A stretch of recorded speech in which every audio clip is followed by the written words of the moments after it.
1969년 12월 임영웅 연출가는 우리나라 최초로 사무엘 베게트의 고도를 기다리며를 무대에 올렸습니다. 부조리 극은 어렵고 난해하다는 고정관념이 깨지는 순간이었죠. 이 작품의 성공에 힘입어 극단 산울림이 창단되고 산울림 소극장이 문을 열면서 한국 연극계는 활력이 돌기 시작합니다. 오는 5월 4일은 임영웅 연출가가 별세한 지 1주기가 되는 날이고요.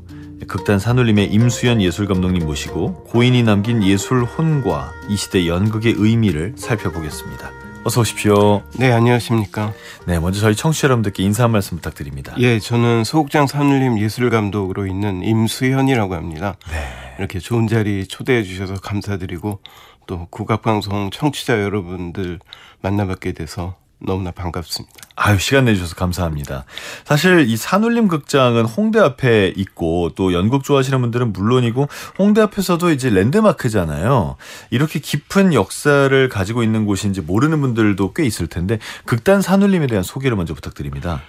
예, 극단 산울림은 처음에 이제 1969년에 임영웅 연출가님이 고도를 기다리며를 연출하실 때 준비가 됐었고요. 그 다음에 이제 정식으로 1970년에 창단을 하시게 됩니다. 그래서 이제 국내외의 많은 작가와 문제 작품들을 소개해 오셨고, 그러다가 이제 1985년에 홍대 근처에 있는 소극장 산울림을 개관하셨고, 그리고 올해가 이제 40주년이 되는 해네요. 네. 85년부터 40주년. 와, 오래됐네요. 네, 올해 어느새 그렇게 됐습니다. 이렇게 오랫동안 같은 자리에서 이렇게 버티고 있는 연극 극장이 거의 없지 않나요? 네, 불행하게도 많이 문을 닫았고 그렇죠. 여러 가지로 상황이 좋지 않기 때문에 쉬운 일이 아닌 것 같습니다. 네. 이 극단 산울림을 창단하고 또 소극장 산울림을 이끈 분이 돌아가신 임영웅 연출가시고 네. 우리 저 임수영 감독님께는 아버지신 거죠? 네, 그렇습니다. 연출가로서의 임영웅 선생님은 어떤 분이신가요? 뭐 제가 사실 연출가로서의 아버님에 대한 말씀을 드리는 건 참 그렇게 객관적이긴 어려울 텐데요. 네. 저는 이제 아무래도 개인적으로 아버님으로서 계속 뵈왔던 거고 연출가로서의 평가는 이제 아무래도 동료, 선배, 후배 연극인들께서 많이 이제 평을 하셨던 것 같습니다. 그래서 뭐 오래 해오셨고 그런 만큼 이제 먼저 앞서 나가셨던 부분들도 많고 그래서 이제 또 감사하게도 작년에 돌아가셨을 때도 많은 연극인 분들께서 함께 슬퍼해 주시고 또 업적을 기려 주시고 예, 그러셨던 것 같습니다. 네. 이 연극 고도를 기다리며 같은 경우에는 지금은 그래도 간간히 올라오고 그래서 연극을 좋아하시는 분들이 이 작품을 볼 수 있는데 이 작품을 국내에 처음으로 번역해서 무대에 올린 분이세요. 네네, 그러시죠. 네. 그죠. 그때의 반응은 어땠나요? 사실 그 전에도 다른 분들이 이제 소규모로 공연을 하셨다는 기록은 제가 봤습니다. 근데 이제 네.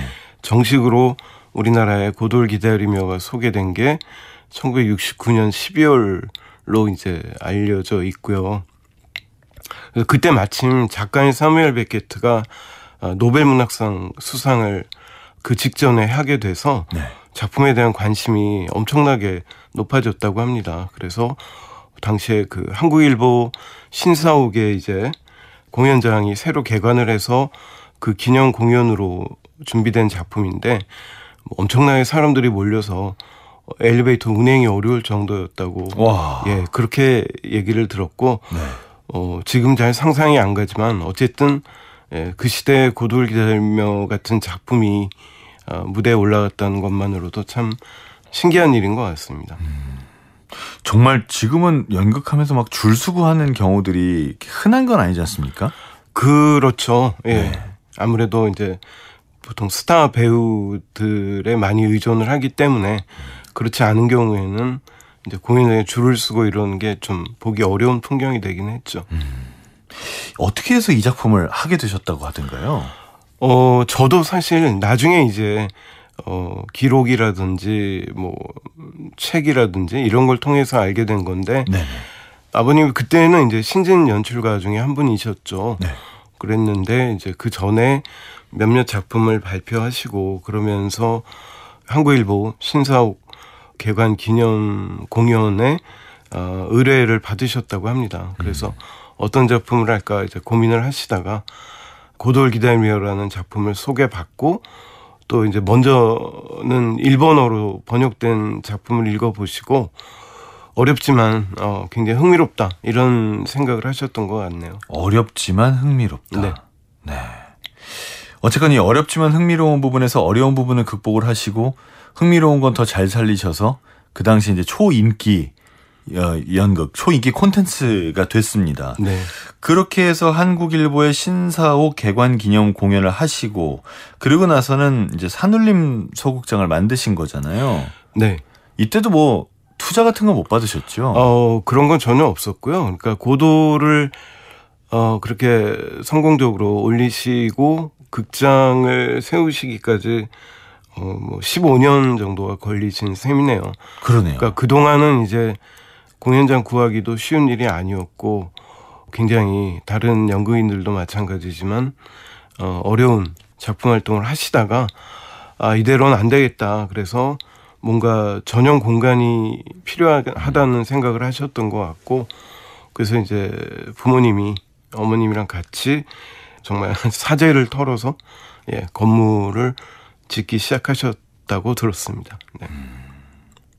대단하시네요. 그때의 홍대는 지금처럼 번화한 곳도 아니었는데. 그렇죠. 지금은 잘 상상이 안 되는 또 홍대 그 중심가도 아니고 약간은 떨어져 있기 때문에 또 대학로처럼 어떤 극장들이 군집해 있는 그런 지역도 아니었고 그래서 여러 가지로 모험이었는데 다행히 이제 주변 분들이 많이 도와주시고 그래서 무사히 개관을 할 수 있었습니다. 네.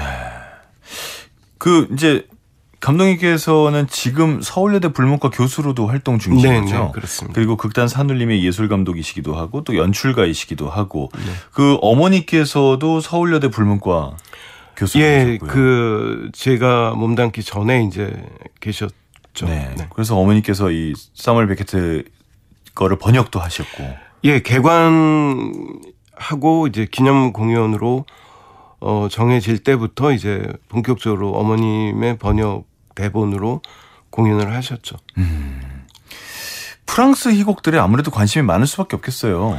뭐 제 전공이기도 한데 네. 뭐 제가 뭐 그런 질문을 저도 많이 받습니다. 네. 부모님의 영향을 많이 받아서 진로를 정한 게 아닌가 이제 뭐 저도 물론 이제 그렇다는 생각도 하는데 사실 처음에 뭐 그럴 생각이 구체적으로 있었던 건 아니고요. 제가 대학을 불문과 진학을 하고 공부를 하다 보니까 불문학을 결국 전공을 하게 된 것 같습니다. 아무래도 부모님도 어려서부터 그런 연극을 하셨고 그런 것들이 좋아 보였을 것 같아요. 솔직히 말씀드리면 좋아 보였다기보다는 네. 저게 도대체 뭘까? 뭘까? 어떤 작업이길래 저렇게 많은 분들이 전력 투구를 하고 그리고 끝나면 이제 그때는 뭐 뒤풀이를 어디 뭐 식당에서 하고 뭐 이럴 여건도 안 돼서 집에서 했거든요. 가정 집에서. 네. 그렇게 되면 이제 굉장히 뭐 뒤풀이하는 날은 집안이 아주 왁자지껄 하고 그리고 많은 또 배우분들도 이제 또 취하시기도 하고 뭐 그래서 어린 저는 그저 신기했죠. 연극이라는 게 저렇게 사람을 몰입하게 만들고 끝나면 또 저렇게 한바탕 뒤풀이를 하게 만드는구나 그런 생각을 했습니다. 그 한바탕 뒤풀이를 집에서 하고 그래서 집에 한국의 네로라 하는 배우들이 다 오고 네네. 또 있다 보면 그들이 취한 모습도 보고 되게 신기하셨겠어요. 그러니까 그때는 그분들이 얼마나 대단하신 분들인지 제가 어렸기 때문에 잘 몰랐는데 이제야 생각을 해보면 정말 어떤 역사적인 자리가 아니었을까 뭐 그런 생각을 합니다. 어떤 분들이 계셨나요? 저희가 이름 들으면 알 분들도 있습니까? 뭐 지금 이제 다 돌아가신 분도 계시고 네네. 지금도 뭐 많은 활동을 하시는 분들도 계시고 그래서 뭐 제가 뭐 구체적으로 성함을 이렇게 거론드리긴 좀 그렇고 네. 그래서 작년에 이제 오랜만에 정말 아버님 그 장례식장에서 많이 또 다시 뵙고 예, 인사드리고 그래서 옛날 생각이 또 났습니다. 그러셨겠네요. 임영웅 연출가께서 생전에 아이들에게 어려운 짐을 지웠다라는 말씀을 하셨다고 해요. 이게 산울림 극장에 대한 얘기입니까? 그렇죠. 사실은 뭐 극장을 어떻게 운영할 것인가에 대해서 고민이 많으셨죠. 부모님이 이제 점점 연로해지시고 그리고 이제 이 극장을 운영한다는 게 사실 보통 어려운 일이 아니더라고요. 요즘 더 그렇죠. 예. 네. 그래서 뭐 저랑 누나한테 이제 기대는 하셨지만 이렇게 적극적으로 권유는 안 하셨던 것 같아요. 그런데 시간이 지나고 보니까 저희가 하지 않으면 예, 문을 닫는 수밖에 없겠다. 결국은 이제 이런 결론을 가족회의에서 내리고 예, 사실 저나 누나나 뭐 연극의 현장에 있었던 사람이 아니기 때문에 굉장히 좀 여러 가지로 고민도 많았는데 그래도 어떻게든 이 공간을 이어나가야 되지 않겠나 예, 그런 결론을 내리게 됐습니다. 진짜 어려운 결론이셨겠어요. 그때는 사실 뭐가 뭔지도 몰랐죠. 예, 그냥 뭐 어떻게 하면 굴러가지 않을까 뭐 이런 좀 단순한 생각이었는데 이제 저희가 극장 운영하고 10년이 더 지났는데 그렇게 됐군요. 네, 그렇게 됐습니다. 그래서 지금은 예, 이 어려움을 알았더라면 그때 과연 하겠다고 말씀을 드렸을까 뭐 이런 생각도 좀 들기도 합니다. 하지만 뭐 예, 그 지켜나가야 할 공간이라고 생각을 하고 있습니다. 근데 진짜 그 수익이 안 남지 않습니까? 네. 어떻게 돈을 메꾸세요? 시장 자체가 수익 나기가 어려운 구조고 또 저희가 그 객석이 뭐 보조석까지 아무리 놔봐야 100석이 안 되고 그렇기 때문에 뭐 유료 관객이 매일 다 찬다고 해도 제작비를 감당하기가 그렇게 쉬운 일이 아니죠. 그래서 이제 지자체나 뭐 이런 한국문화예술위원회 이런 데서 나오는 지원금에 아무래도 많이 의존을 하게 되는데 그것조차도 이제 요즘에는 또 쉽지 않고 그래서 예, 일단 어떻게 뭐 버틸 때까지는 한번 버텨보자 예, 그런 생각을 하고 있습니다. 지원들이 좀 줄었나요? 뭐 그거는 이제 그때마다 상황에 따라 좀 달라지는데 또 이제 지원이 또 골고루 돌아가야 하는 부분도 있고 그래서 뭐 여러 가지 뭐 선정되는 그 과정은 제가 모르지만 전에는 이제 굉장히 많이 받았었고요 저희가. 그래서 좋은 기획 공연도 했는데 요즘엔 또 젊은 단체들도 많이 생기고 그러니까 아마 그만큼 그 파이가 줄어들지 않나 뭐 그런 생각은 하고 있습니다. 그렇군요. 혹시 그 지금 이제 누나라고 이제 아까 말씀하신 네네. 우리 임수진님께서는 산울림 소극장의 극장장으로 계시지 않습니까? 지금은 이제 대표님이 되셨습니다. 돌아가신 이후로 아버님이 돌아가시고 그 자리를 극장장이었던 저희 누나가 대표직을 이제 물려받게 된 거죠.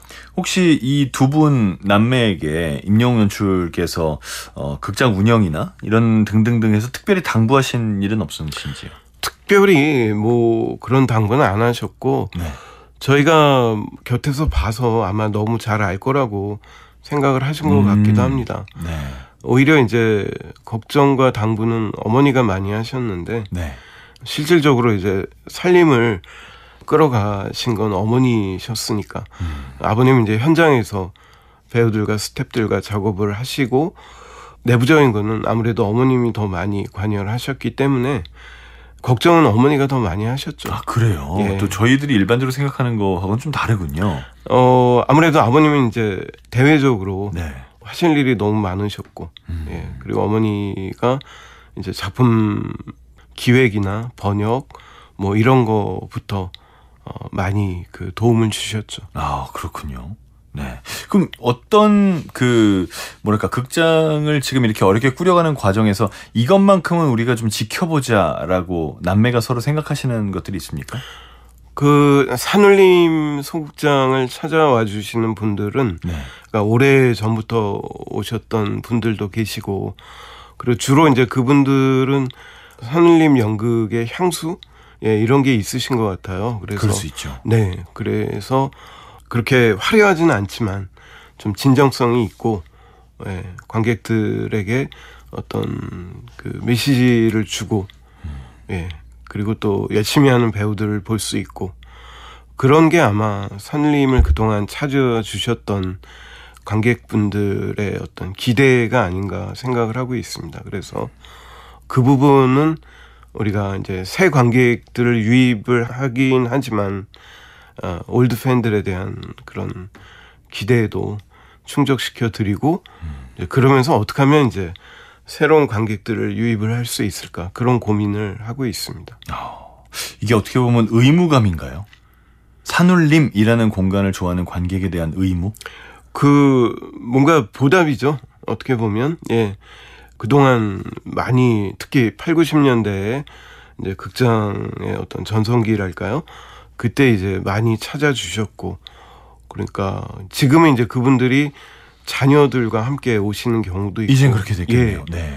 그러니까 이제 그분들에 대한 어떤 예, 보답이기도 하고 뭐 의무라고도 생각을 합니다. 연출가로서의 이제 임영웅 선생님에 대해서 잠깐 얘기를 해봤는데 아버지로서는 어떤 분이었습니까? 아버지로서는 일단 되게 무서운 분이셨죠. 아, 그렇습니까? 예. 배우분들도 맨날 혼났다는 얘기 많이 하시는데 뭐 저희 누나와 저도 많이 혼났고 그리고 워낙 밖에 일이 많으셨기 때문에 집에서 이렇게 가정적인 소위 말하는 그런 가정적인 아버님은 아니셨을 아니었다. 수도 있지만 예. 네. 그래도 이제 워낙 하시는 일이 바쁘고 중요하다는 거를 저희도 알기 때문에 예. 뭐 그거에 대해서 크게 아쉬워하거나 그런 건 아니고 다만 이제 워낙 술을 좋아하셔서 그 가족 모임에서 저희가 이제 성인이 된 다음에는 함께 이제 술도 하고 그러면서 많은 말씀을 하셨던 것 같습니다.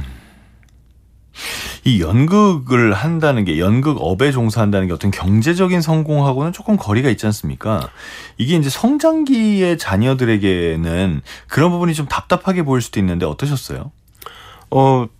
그런 면도 있었죠. 과연 무슨 일을 하시는 걸까? 예, 그런 저희가 잘 몰랐을 때는 그런 뭐 호기심도 있고 아니면은 그런 약간의 이걸 왜 하실까 하는 생각도 조금은 들었고 그런데 이제 성인이 되고 저희가 그 공연계를 어느 정도는 조금 접하고 나니까 이게 보통 일을 하신 게 아니구나. 그래서 뭐 이런 어떻게 보면 경제적으로 크게 뭐 이득을 보기 어려운 일인데도 버티셨나 보다. 이제 그런 생각을 하고 있고 또 어머니의 그 힘이 굉장히 컸다고 생각을 합니다. 다음 달에 고 임영웅 선생님의 일주기가 있습니다. 그래서 네. 추모 낭독 공연이 열린다고 하던데 네네. 이거 좀 준비 중이시죠? 예, 지금 준비하고 있습니다. 생각 많이 나시겠어요? 아무래도 그렇죠. 네. 근데 시간이 정말 빠르네요. 벌써 1년이 지나갔으니까요. 네. 어떠세요?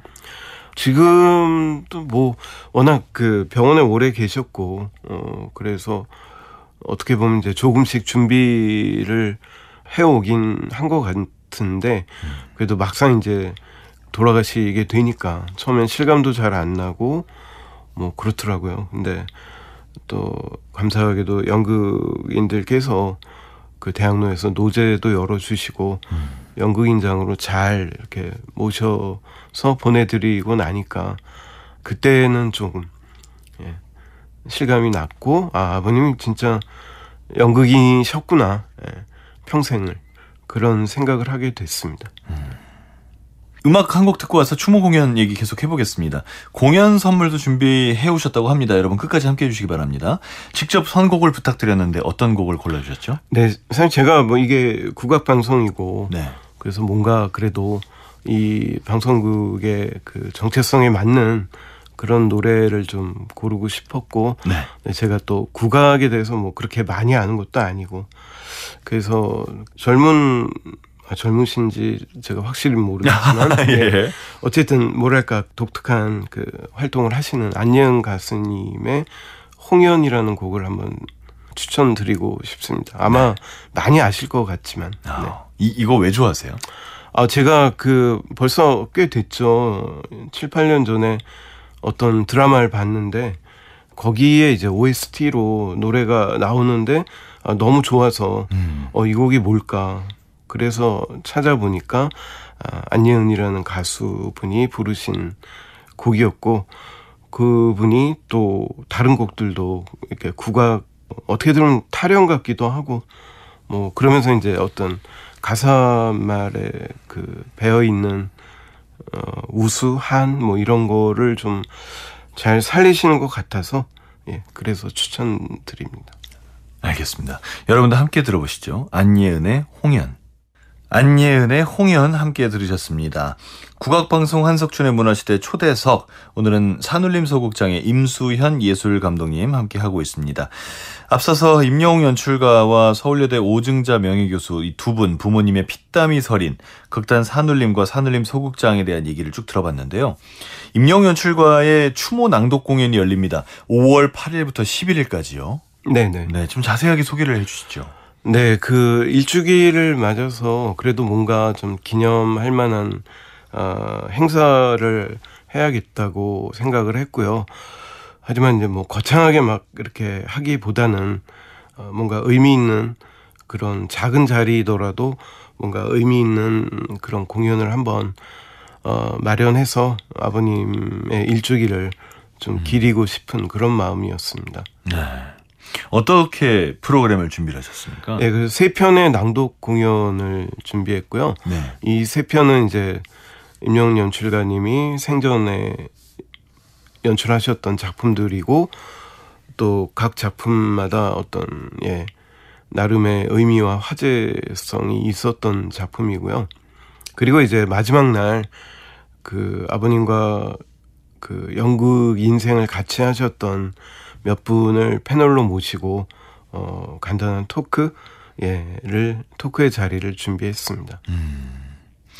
이 세 편의 작품을 하나씩 보면 영국인 애인, 덤 웨이터, 엄마는 50의 바다를 발견했다 세 작품이고요.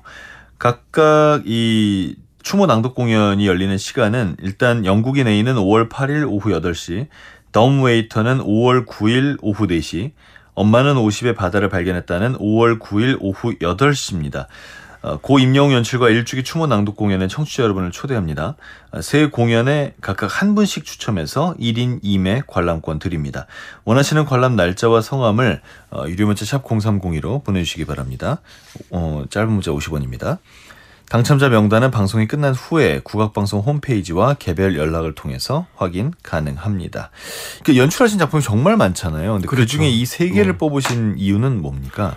사실 뭐 너무 많으셔서 어떤 작품을 낭독을 해야 될까 좀 고민을 했는데 이제 내부적으로 회의를 하고 그런 끝에 덤 웨이터는 아버님이 고돌 기다리며 연출을 하시기도 전에 같은 해지만 1969년에 이제 소규모로 공연을 하셨던 작품입니다. 그래서 근데 이 작품이 해럴드 핀터라는 작가의 작품인데 이 작품도 부조리극이라고 보통 알려져 있고 근데 해럴드 핀터라는 작가는 사무엘 베케트에 굉장히 많은 영향을 받은 그런 작가이기도 하고 그래서 덤 웨이터라는 작품에도 보면 어떻게 보면 고돌 기다림의 좀 젊은 버전 뭐 이런 느낌이 약간 드는 부분도 많이 있고 그래서 아마 아버님이 이 덤 웨이터를 하시고 뭔가 고도에 좀 더 관심을 갖게 되시지 않았을까 그런 추측을 합니다. 그래서 그게 어떻게 보면 역사군요. 그렇게 저희는 생각을 하고 그런 의미에서 한번 이 작품을 낭독이지만 이 작품이 어떤 색깔을 가지고 있고 어떻게 고도로 연결이 되는지 그걸 한번 보여드리고 싶었습니다. 한 작품씩 좀 자세히 들여다볼까요? 먼저 영국인 애인은 어떤 작품인가요? 네, 영국인 A는 프랑스 작가 마르그리트 듀라스가 60년대에 발표한 작품인데 원래 이제 소설 같은 제목의 소설이었다가 작가가 본인이 연극으로 다시 쓴 작품이죠. 그래서 듀라스라는 작가의 작품이 워낙 또 실험적이고 또 뭔가 난해하기로 이름이 높은 그런 작가인데 이거를 이제 어머니가 번역을 하셔서 아버지가 연출 80년대에 2번을 하셨습니다. 그래서 그때도 뭐 물론 굉장히 많은 화제를 이끌어오고 그랬지만 대중적으로는 이게 뭔가 낯설고 그런 어려움이 여전히 있었던 것 같고요. 그래서 사실 제가 선택한 작품인데 이 영국인 A는 대화로만 이루어져 있고 그래서 낭독극에는 굉장히 최적화되지 않았나 그런 생각도 했고요. 그리고 내용적으로도 뭔가 어렵지만 굉장히 호기심을 유발하는 그런 작품이 아닌가. 그래서 선택을 하게 됐습니다. 연극도 이 스타일들이 다 다르지만 대본 위주로 된 작품들인 경우에는 낭독으로도 맛을 살릴 수 있겠군요. 그렇죠. 그런 시도도 많이들 하고 계시고요. 듀라스는 또 원래 소설, 연극 다 썼기 때문에 연극을 쓸 때도 아무래도 소설적인 그런 스타일이라고 할까요? 그런 게 많이 반영이 되는 것 같습니다. 그럼 낭독도 배우들이 하십니까? 네네. 낭독도 전문 배우들이 하시는 거죠. 그렇군요. 이번 영국인 A는 아예 연출도 직접 맡으신 거죠? 예, 제가 뭐 전문 사실 연출가라고 하기에는 너무 경력도 짧고 옆에서 봐온 시간은 오래됐지만 근데 어쩌다 보니 이제 저도 해마다 작품을 연출을 하게 되는데 영국인 A는 낭독임에도 저한테 굉장히 그 어려운 숙제인 것 같습니다. 그래서 지금 배우들하고 열심히 의논하면서 준비하고 있습니다. 그럼 덤 웨이터도 역시 배우분들께서 네네 물론입니다. 전부 다 그렇게 하시는 그렇죠. 거군요? 전부 다 그렇게 하죠. 예. 그러니까 이번 추모 공연이 아예 낭독 공연인 그러니까 일반적으로 생각하는 낭독회랑은 좀 다르네요. 그렇죠. 낭독도 이제 뭐 입체 낭독극이 있고 그냥 정말 텍스트에 충실한 그런 낭독극도 있는데 저희 이번 새 작품은 어떤 입체적인 그런 욕심보다는 원작의 그 텍스트를 충실하게 살리는 그런 쪽으로 좀 방향을 잡고 있습니다. 네. 어떻게 보면 그 드라마 첫 촬영하기 전에 배우들 모여서 그렇죠. 대본 리딩하지 않습니까? 리딩 하실 때 그런 거하고 비슷하죠. 그 느낌이군요. 네. 네. 이 엄마는 50의 바다를 발견했다. 이 작품은 어떤 거죠? 이 작품은 비교적 다른 작품들에 비해 최신작인데 드니즈 샬렘이라는 프랑스 작가이자 배우이자 연출가인 분이 80년대 그 공연을 하셨던 그런 작품인데 굉장히 그 어머니와 딸의 관계에 대해서 굉장히 그 공감대를 형성할 수 있게 그런 대사와 상황으로 이루어진 연극입니다.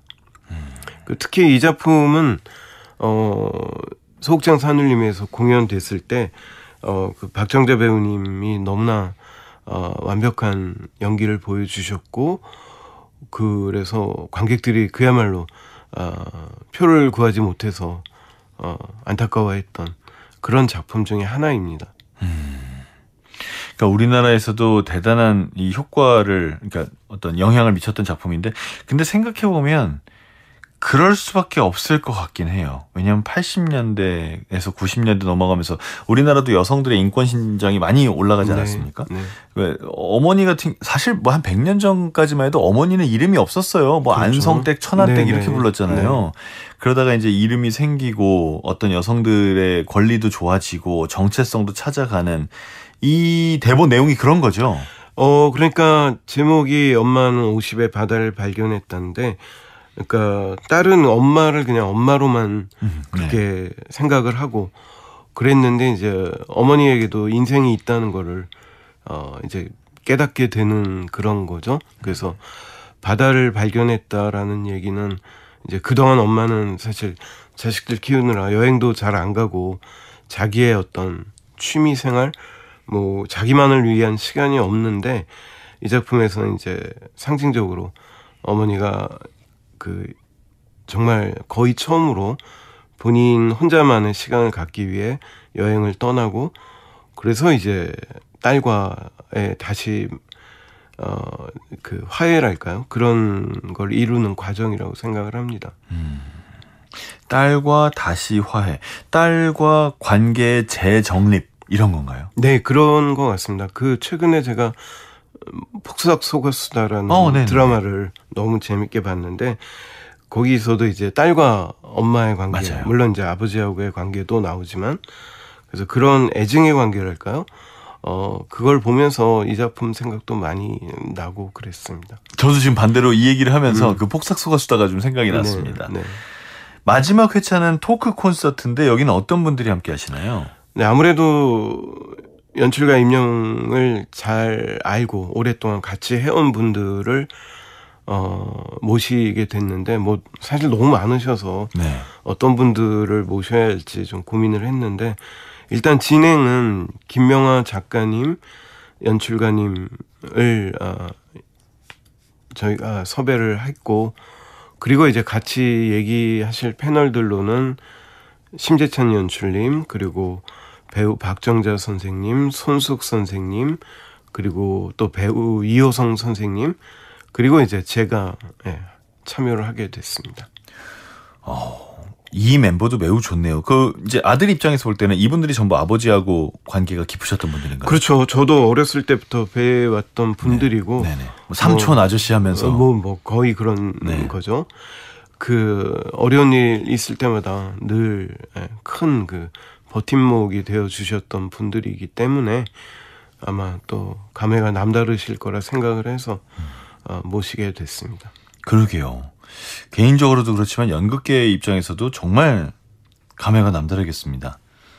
이번 추모 공연이 임영웅 연출을 기리는 자리이기도 하고 동시에 연극의 의미를 되새기는 시간이 되지 않을까 싶어요. 네, 그렇게 되기를 희망하고 있죠. 네. 그런 의미에서 네. 관객들에게 이런 메시지를 줬으면 좋겠다 이런 생각 해보셨나요?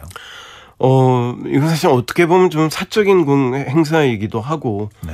어떤 특정인에 대한 추모 공연이기 때문에 관객분들께 어떤 메시지를 드려야 할지 좀 고민을 해봤는데 결국은 그 연극에만 뭐 거의 다른 일도 하셨지만 거의 연극에만 정말 일생을 바치신 어떤 한 연출가의 그 작품들을 통해서 이 길이 얼마나 좀 고단하지만 그래도 그 의미가 있는 작업인지 그거를 한번 전해드리고 싶고 또 그런 메시지를 받으시면 좋지 않을까 뭐 그런 생각을 했습니다.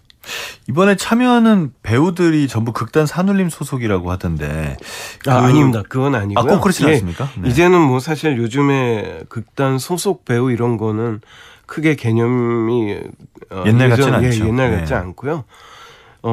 다만 이제 저를 포함해서 3명의 연출이 각각 한 작품씩을 하는데 연출가와 이제 좀 교류가 있었고 또 충분히 그 이 행사를 공감할 수 있는 그런 배우분들을 모시게 된 거죠. 예. 이 배우들의 마음가짐도 조금은 다를 것 같아요. 보통 공연할 때랑은. 근데 크게 그런 쪽의 부담은 배우들한테 안 주려고 합니다. 예. 아니, 뭐, 그거 연출님 안 주시더라도 받겠죠. 네, 아무래도 예. 분위기가 그렇겠죠. 그러니까요. 네. 자, 이 장시간 동안 이 산울림 극장과 또 여러 연극의 역사에 대한 얘기를 쭉 해보고 있는데, 연극이라는 게요, 뭔가요? 저도 사실 그 대학에서 강의하면서 연극에 대한 이야기를 많이 하는데, 사실 저도 참 알기가 어려운 것 같습니다. 게다가 이제, 요즘 같은 AI 시대에, 과연 연극이 완전 아날로그 중에 아날로그인 이 연극이라는 예술이 어떻게 살아남을 수 있을까 뭐 그런 고민도 많이 하게 됐고요. 또 몇 년 전에 이제 코로나 상황이 있을 때는 공연장이 거의 다 아예 문을 닫기까지 했고요. 그렇게 여러 가지로 좀 어떻게 보면 취약한 예, 그런 예술이기도 한데 그래도 이제 제가 그 학생들에게도 하는 얘기지만 연극이라는 게 그렇게 인간이 매일매일 그날 공연을 한다는 게 어떻게 보면 리스크도 있지만 예, 그게 연극만의 장점이 아닌가 그런 생각을 합니다. 그래서 네.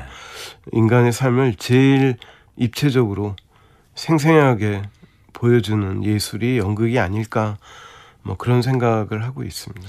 생생하게 보여준다. 어떻게 보면은 AI 시대의 디지털 영상들은 이게 사람이 한 건지 AI가 한 건지 조금씩 헷갈리는 시대가 돼가고 있지 않습니까? 네. 가장 사람이 했다고 확인할 수 있는 작업이 연극인 그렇죠. 거군요. 예, 그런 의미에서도 예, 네.